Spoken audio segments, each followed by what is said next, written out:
Amazon Studios and Amazon Prime have one of the most expensive flops on their hands in television history. It's called Lord of the Rings of Power. And as if the first season didn't exactly light up the ratings out there, season 2 seems to be even worse. And of course, that doesn't really matter because folks like Jennifer Salk over at Amazon are going to gaslight you into thinking it's doing better than it is by using clever English to describe the performance of the show. But what's even more surprising is this discussion that, according to her, things like buying the rest of Lord of the Rings would be on the table for them if they could make the deal happen. Do you even believe it, though?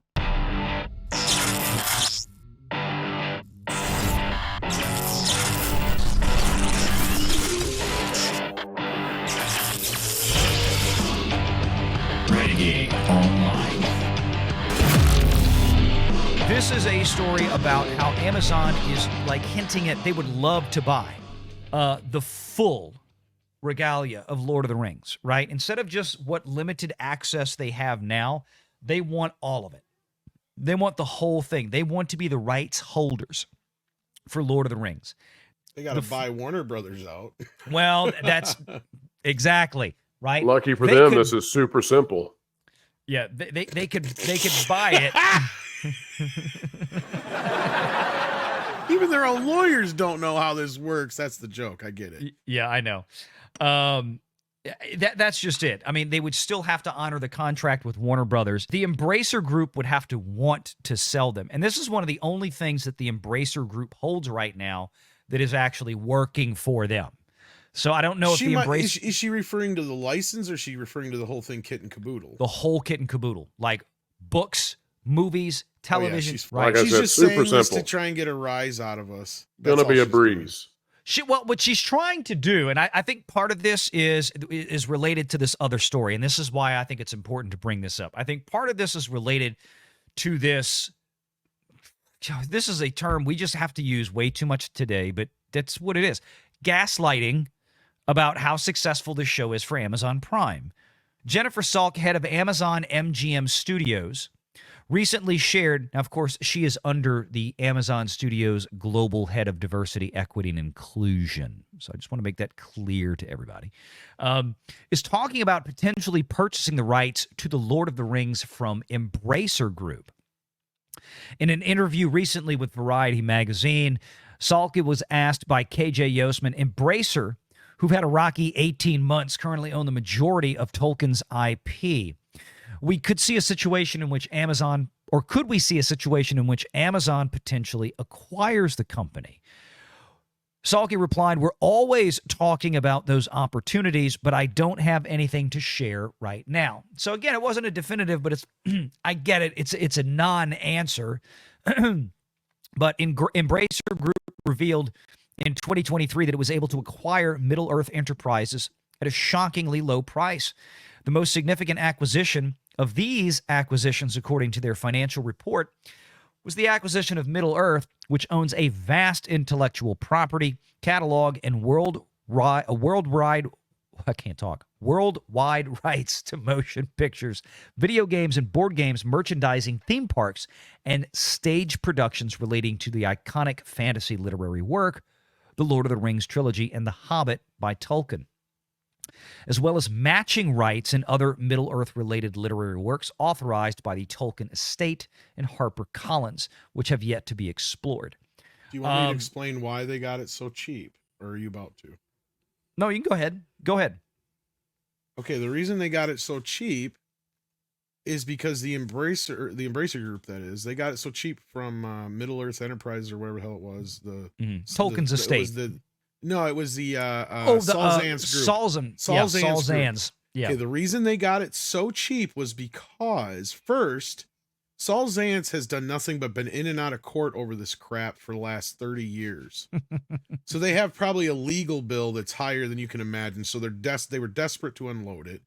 Right. Secondly, they were presenting it that, yeah, this comes with all the rights, which is technically true. What they don't tell you, though, is that the shit's licensed out to the hilt, and it'll be another decade before you can do anything with most of this crap, which is why Amazon was only able to touch this portion of Lord of the Rings in the first place. Exactly. Yeah, there was. So even if Amazon were to buy it right now, they'd still have to deal with Warner Brothers having the license as long as they keep producing movies, because that's basically what they just announced was like, haha, F you, we're producing a bunch of these movies. Because when the Saul Zaentz company went out and said that, oh yeah, as far as we know, the rights are up, you can make movies and stuff like that, Warner Brothers said, hold the phone, brakes on here, kids. No, you don't. We do. And in fact, we just announced a movie. So, haha, tough The titty War on of the you. Rohirrim. Yeah. And all they did was announce something very quickly, and it was animated. They got Peter Jackson somewhat involved in it, and they're making the War of the Rohirrim just to hold it. They got 2 more on the other end of it. Exactly. Yeah. Yep. This is the Disney bought Marvel, but is still can't use Spider-Man problem, because Sony still has it. There's on a bigger difference level, though. Yeah. Right. But I'm saying it's the difference between owning the rights and being the current leaseholder. Exactly. If you want to actually control the IP, you want to be the current leaseholder, because your contract and that lease survives any successors or assigns. You know what this is actually more akin to is the Fantastic Four fiasco. That'd be a better. That too. But my point is that it's, it doesn't matter that you buy it. The value is in the lease, right? Exactly. Because it's like, well, what kind of revenues, what kind of payment am I going to continue to get? Well, if the only payment you're getting is if that one-time sale or lease, it was a one-time payment from Warner Brothers. Hey, we're going to give you $250,000 right now because we want distribution, film and television rights for Lord of the Rings. And they paid that 25 years ago. It was probably a 10-year deal with an extension every 10 years or whatever, as long as they made a movie. As long as they made a movie. And The Hobbit was another whole litigation mess on top of it all, because they had part of the rights. MGM had part of the rights. It was all over the place. But anyway, and they may only have to pay a fee if they make a movie. So the point is that the actual potential for additional revenue as the owner of the rights may be limited, because which is why they got it so cheap. That's exactly it. Yeah, and if Amazon would scoop it up, they would be in the same boat. Warner Brothers would still walk out of there with their hands around what they got. It doesn't matter. You can sell it to whoever you want. That contract that we sign has a clause in it that survives all successors and assigns. So just because Amazon were to step in, they wouldn't just be able to kick Warner Brothers out. They could offer to buy out Warner Brothers, and I'm sure David Zaslav would stick it to them. Oh, you spent $1 billion on the first season? Oh, of your crappy show? Okay. Well, I tell you what, we'll give you back what we got. It's going to cost you $4 billion. You spent that much on that. Yeah, do it. I was just sorry, Valley. I was going to say, rumor is they're already pinching them for a little bit of money, because that's the reason the New Line logo's at the end of the show. It's because they have to pay for certain characters. That's I would imagine. The word I'm hearing is that they had to pay for Gandalf and a few other characters to have them in the show, whether they're 25% different or not. Yep. And because they're trying to tie them into stories that were already told by New Line and distributed by. Yeah, exactly. So, I think you're right. But there you have it. So there's that one. Now, let's get to the other story that is related to this, because this is what this is all about. This is, I don't want to say this is an outright lie. It is deliberately deceptive. It is exactly like... It's to get headlines, dude. That's what it is. Well, yeah, it's deliberately deceptive, and this is exactly like... I told this to George yesterday when we talked on the phone. This is exactly like what Disney did earlier this year when the proxy fight was going on. Nelson Peltz was trying to attack Iger and the board of directors, get onto the board, and they came out with this ridiculous investor report that showed that they had made a 2.9x quote-unquote return on investment on quote-unquote Star Wars.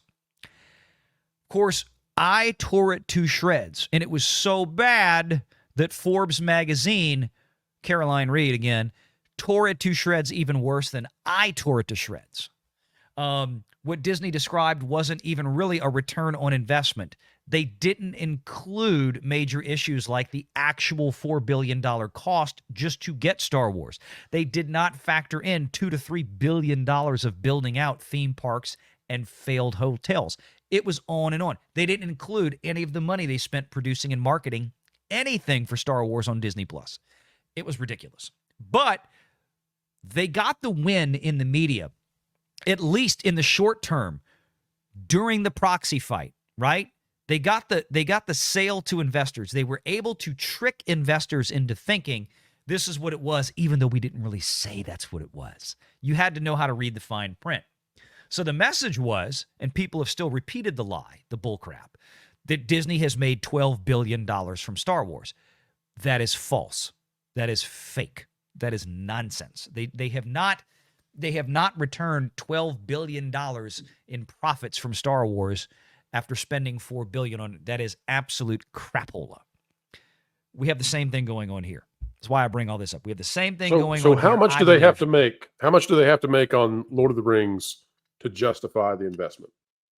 For this? For the show? I don't know, because it's a streaming show. They're making nothing, basically. I mean, I don't know how much of Amazon. Well, Amazon Prime, I believe, Prime Video, now everybody gets advertisements. So you have to pay up to move to ad-free. So if you still have your regular Amazon Prime that you've had for 15 years for shipping, and you've been enjoying Prime Video as a part of it, you now get ads on everything. It changed. So Some people got mad basically, about this, but yeah. so basically, that's what I'm pointing out is I don't see a way for them to recoup it regardless. So this is already bad, but I don't really see how this investment can ever pay off, or how they can untangle it to figure it out if it ever could in the first place. I don't know, but again, it's one of these things where we're hiring people to run studios that don't know what they're doing, like this person here.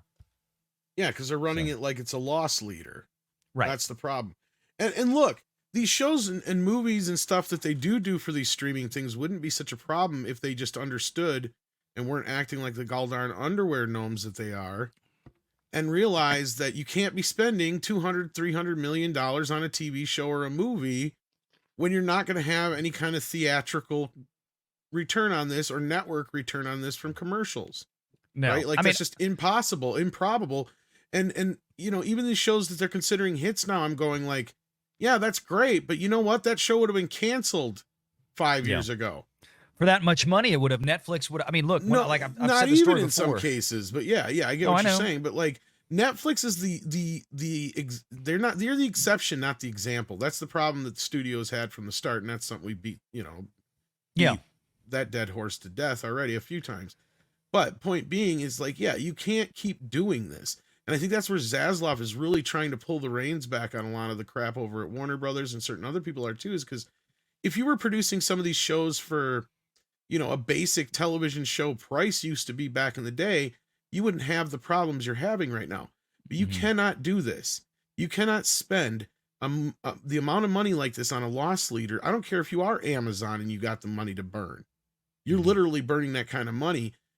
At the end of the day, not only are you burning money, but you're burning this is one of the few times where some people have become aware of what Amazon Prime is besides the shipping part, right? This is something we've talked about in the past, where there was at one point it was as bad as like a 60-40 split as far as the amount of people that had Amazon Prime compared to the actual people who actually utilized the video side of it. Compared to now, I think they got it down to about 30% or less.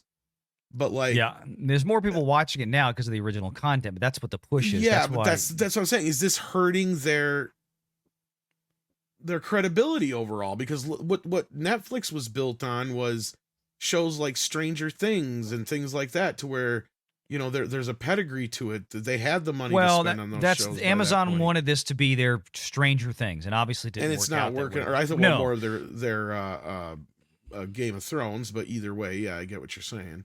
This whole issue with Rings of Power, this is gaslighting. This is Jennifer Salke trying to just justify her own existence and her job. With what they spent, I'm sure there was lots of promises made. They can say at Amazon any damn thing they want about this show. Okay? They can keep lying through their teeth about this show. Okay? Look at I'm going to show you, actually, because there's a picture in the article, the TPP article. Remember we just showed you 360 million minutes, whatever it was, from this past week from Luminate? Okay, here we go. 764 million minutes watched. This was for, all these ads. I can't see this. 764 million minutes watched. August 31st, I guess the premiere week. Look at the drop. I mean, I know they had two. Didn't they have 2 episodes that week? But 764 down to 372, and then it's been sitting there ever since. It's really not going anywhere. And this is a show that collectively, Amazon has spent between acquiring rights, setting up the first season, and now into production on the second season. They've got to be pushing what, 1.25, 1.5 billion. It's almost $1 billion they invested up front, I know, for getting the production put together and acquiring. It's ridiculous. I mean, and you're going to tell me that you're proud of this, right? Jennifer Salke is telling me that they're thrilled with this idea of engagements. And again, what the hell is an engagement? We absolutely don't know. Make sure you're subscribed to Valiant Renegade and join us every Sunday at 6 p.m. Eastern for the live show.